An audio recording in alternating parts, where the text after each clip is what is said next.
हमारे पास दो टेबल्स हैं, एक हमारे पास एम्प्लॉय टेबल है और एक हमारे पास प्रोजेक्ट का टेबल है।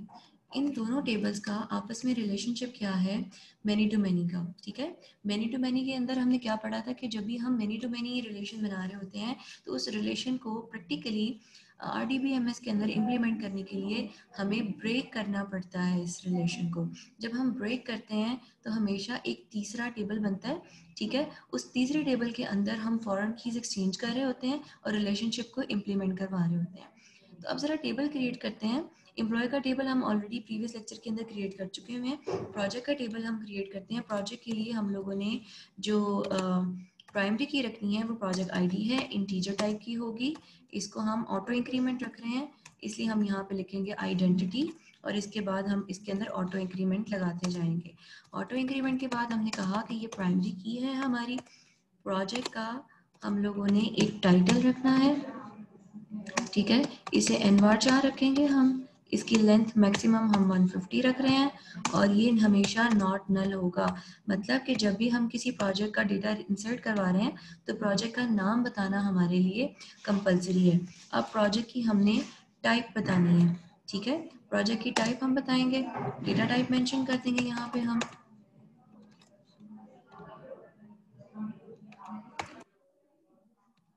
इसके बाद हम बता रहे हैं कि इसकी प्रोजेक्ट की स्टार्टिंग डेट क्या है। ठीक है, तो स्टार्टिंग डेट, ये मैंने कॉलम का नाम रखा। इसकी डेटा टाइप मैंने रख दिया डेट और डिफ़ॉल्ट वैल्यू मैंने इसकी क्या सेट कर दी है? डिफ़ॉल्ट वैल्यू हमने रखनी सीखी थी ना किसी भी चीज़ की, किस तरह रखते थे हम? जी बच्चों,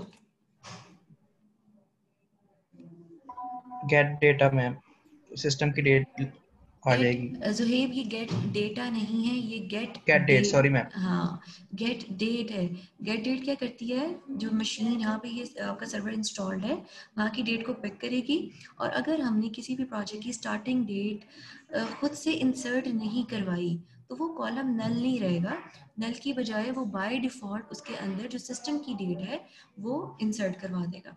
ठीक है, इसके अलावा भी अगर आप प्रोजेक्ट के लिए डिफरेंट एट्रीब्यूट्स रखना चाह रहे हैं तो आप वो रख सकते हैं। ठीक है, तो यहाँ पे हम लोगों ने इस टेबल को एग्जीक्यूट करवा के क्रिएट करवा दिया।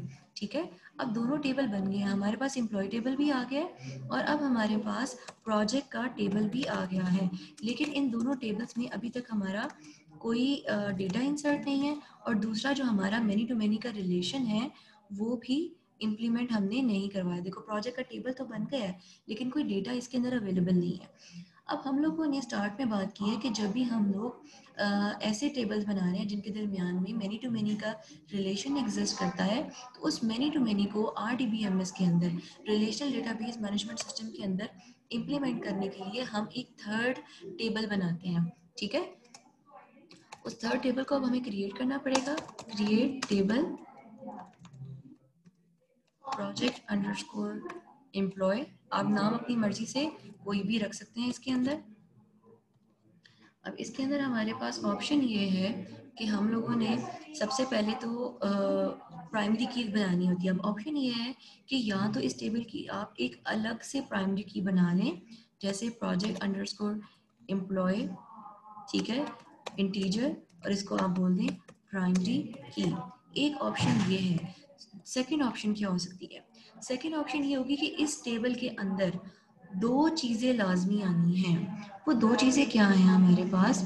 चूँकि हम कह रहे हैं कि हमने ये जो मैनी टू मैनी रिलेशन है इसे ब्रेक करना है और ब्रेक करने के लिए हम हमेशा एक तीसरा टेबल बनाते हैं। इस तीसरे टेबल का नाम हमने रखा है प्रोजेक्ट अंडरस्कोर एम्प्लॉय। ठीक है, ये टेबल ऐसा टेबल होगा जिसमें एम्प्लॉय की तरफ से भी हमारे पास एक फॉरेन की आनी है। ठीक है, और एक फॉरेन की हमारे पास आनी है प्रोजेक्ट के टेबल से। जब भी हम मैनी टू मैनी को ब्रेक करते हैं तो दो वन टू मैनी रिलेशन बनते हैं। अब आप लोग देख रहे हैं कि हमने जब इस मैनी टू मैनी को ब्रेक किया है तो इस साइड पे एक वन टू मैनी आ रहा है और इस साइड पे भी एक वन टू मैनी आ रहा है। ये वन टू मैनी जो है ये प्रोजेक्ट की तरफ से इस थर्ड टेबल को हमने लगा दिया है और ये जो वन टू मैनी एम्प्लॉय की तरफ से प्रोजेक्ट के साथ था वो हमने यहाँ पे इम्प्लीमेंट कर दिया। अब इस टेबल के साथ दो तरफ से फॉरेन की आनी है, एक एम्प्लॉय टेबल की आनी है और एक प्रोजेक्ट टेबल की तरफ से आनी है।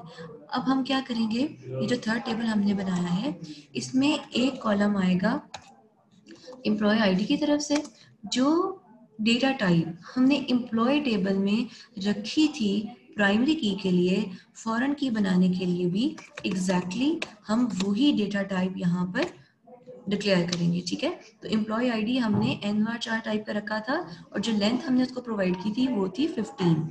अब मैं बताऊंगी कि ये फॉरेन की कॉलम है। एड्रेस बताना होता है, रेफरेंस देना होता है कि ठीक है ये फॉरेन की कॉलम तो है लेकिन आ कहाँ से रहा है, रेफरेंसेस एम्प्लॉय, और एम्प्लॉय टेबल के अंदर एम्प्लॉय कोड नाम का एक कॉलम है जिसकी तरफ से हमारे पास ये डेटा आएगा। ठीक है, अब हमने इसको डिक्लेयर करवा दी है, इसको हमने कहा नॉट नल। फिर हमारे पास प्रोजेक्ट आईडी में आना है। ठीक है, प्रोजेक्ट आईडी की हमने टाइप रखी है, डेटा टाइप रखी है इंटीजर।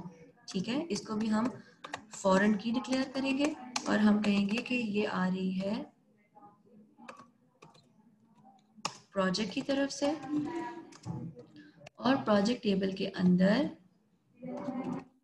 प्राइमरी की कॉलम का जो नाम रखा है वो हमने रखा है ये। ठीक है, अब हम लोगों ने इसको भी नॉट नल डिक्लेयर कर दिया है। मैं दूसरी ऑप्शन की बात कर रही थी, मैं आपसे कह रही थी कि अगर हम लोग बना रहे हैं इस थर्ड टेबल को तो इसमें एक ऑप्शन ये है कि इस टेबल की हम खुद से एक प्राइमरी की बना दें।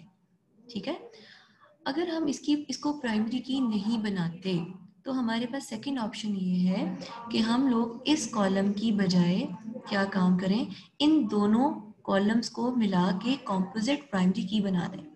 कॉम्पोजिट प्राइमरी की अब कैसे बनती है, कॉम्पोजिट प्राइमरी की ऐसी बनती है कि हम लिखेंगे यहाँ पे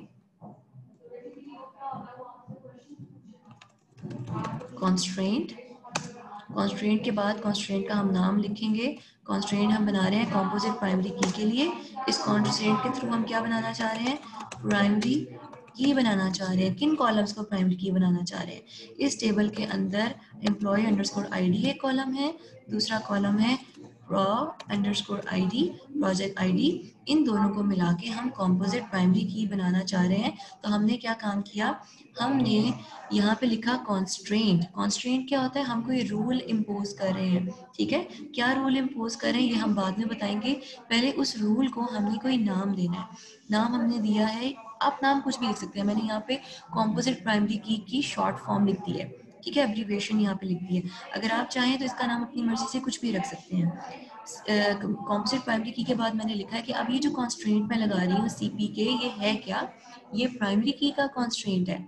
ठीक है, ओके फाइन, इसका मतलब है कि आप प्राइमरी की बनाना चाह रहे हो, किन दो कॉलम्स को बनाना चाह रहे हो उनको ब्रैकेट में हम मेंशन कर सकते हैं। तो मैंने इन दोनों कॉलम्स का नाम जो मैंने यहाँ पे डिक्लेयर किए हुए थे, एक एम्प्लॉय अंडरस्कोर आईडी और प्रोजेक्ट अंडरस्कोर आईडी, इन दोनों को प्राइमरी की कह दिया है।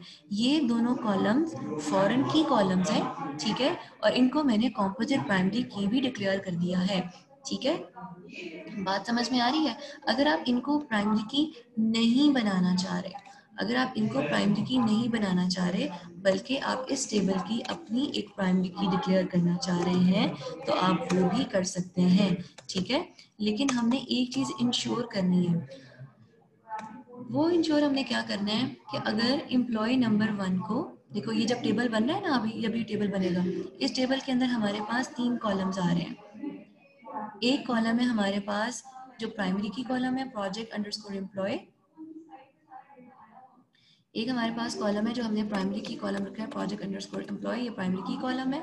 दूसरा हमारे पास एम्प्लॉय की आईडी है जो कि फॉरेन की कॉलम है। तीसरा हमारे पास कॉलम है प्रोजेक्ट अंडरस्कोर आईडी। अब हमारे पास क्या होगा, हम लोग प्राइमरी की यहाँ पे प्रोवाइड कर रहे होंगे, रो 1 है, रो 2 है, 3 है, 4 है, ये प्राइमरी की है, ये कभी भी डुप्लीकेट नहीं हो सकती।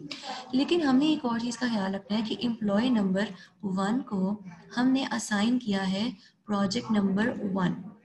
अब ये जो रिकॉर्ड है ना, ये रिकॉर्ड दोबारा रिपीट नहीं होना चाहिए। हम बार बार ये नहीं लिखवाना चाहते कि एम्प्लॉय नंबर 1 को प्रोजेक्ट नंबर 1 असाइन हुआ है। अगर हम ये रिकॉर्ड बार बार लिखवा रहे होंगे तो इसका मतलब है कि हम क्या करवा रहे हैं, इसका मतलब है कि हम डेटा रिडंडेंट कर रहे हैं, डुप्लीकेट डेटा लिख रहे हैं। हमें ये डेटा बार बार लिखे जाने से रोकना है, डेटा डुप्लीकेशन को रोकना है। तो ये डुप्लीकेशन रोकने से हमने रोकनी है, तो रोकने का तरीकाकार क्या है? नंबर 1 मेथड क्या था कि आप इनको कॉम्पोजिट प्राइमरी की डिक्लेयर कर दें। मेथड नंबर 2 क्या है? मेथड नंबर 2 ये है कि हम लोग यहाँ पे क्या करें, एक कॉन्स्ट्रेंट लगा दें। कॉन्स्ट्रेंट हम किस लिए लगा रहे हैं? हम यूनिक की बना रहे हैं, ठीक है। आपने कॉन्स्ट्रेंट का हमेशा एक नाम याद रखना होता है, और हम कह रहे हैं कि ये जो हम कॉन्स्ट्रेंट लगा रहे हैं ये यूनिक की के लिए है। हम किसको यूनिक रखना चाह रहे हैं? हम यूनिक रखना चाह रहे हैं एम्प्लॉय अंडरस्कोर आईडी और प्रोजेक्ट अंडरस्कोर आईडी को, ठीक है। अगर आप इन दोनों को अब प्राइमरी की का पार्ट नहीं भी बनाते, ठीक है, तो फिर भी आप एक कॉन्स्ट्रेंट लगा के इन दोनों कॉलम को यूनिक डिक्लेयर करवा सकते हैं, ठीक है। यहाँ तक किसी को कोई कंफ्यूजन है तो आप क्वेश्चन पूछ सकते हैं।